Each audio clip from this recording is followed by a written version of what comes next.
Yo, what's going on, ladies and gents? My name is Arbuckle. Welcome back to another video. Today we are once again back on Warzone, and I wanted to share with you guys the best trick-or-treat location guide for the train. I said in my last video that I thought Dam might be the most difficult location out of the 16 to get your trick-or-treat loot, but I know a lot of you are probably struggling with train. This one was a tricky one, obviously, since it's one specific location and a lot of people are trying to get this thing. Fortunately, in the gameplay that you're watching, I didn't have any competition except my teammate, so it was pretty easy for me to get. But I want to share with you guys what I was able to do to get this loot pretty quick.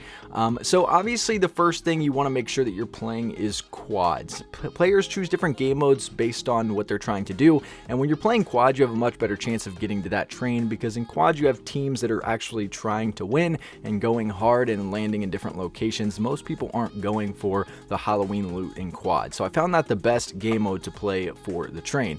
Now, when you go for the train, obviously it spawns at different locations. When you're loading in the map, you want to find it as quickly as you can. As soon as it loads on the map, you want to find out where it's at and where exactly you need to jump. And I would highly recommend going towards the back side of the train. And when I say that, I mean the furthest away from you. So if the train is driving toward you when you jump out of the airplane, you want to land at the very back of the train. If the train is driving away from you when you jump out of the plane, you want to land at the very front. And the reason for that, one thing that I noticed while trying to get this trick-or-treat loot at the train, was that most players that land are landing as close as they possibly can to the train. So if the train is driving toward you, almost every time, every player that was going there was landing at the very front of the train. And although you might be able to sneak off a chest, you're going to have a lot of gunfight going on right at the beginning, and it's stressful because you might only get one chest. However, if you land at the back side of the train, the furthest away from where you're flying in at, you're not going to have any competition because no one's going back there. And you guys can see, even this worked on my teammate.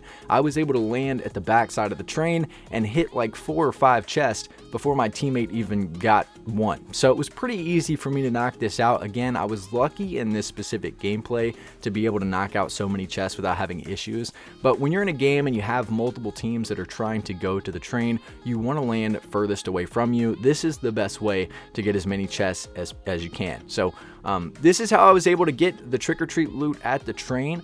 If you guys have any other tips, something that you did maybe different that helped you to get this quickly, please make sure to leave a comment to help other players out. I hope this video helps some of you guys out and helps you to get that train trick-or-treat loot. But again, if you guys have any questions, make sure to leave a comment down below. I'll be sure to help some of you guys out. But I really hope you guys did enjoy this video. Please make sure to subscribe to the channel if you haven't already, and I'll see all you guys in the next video.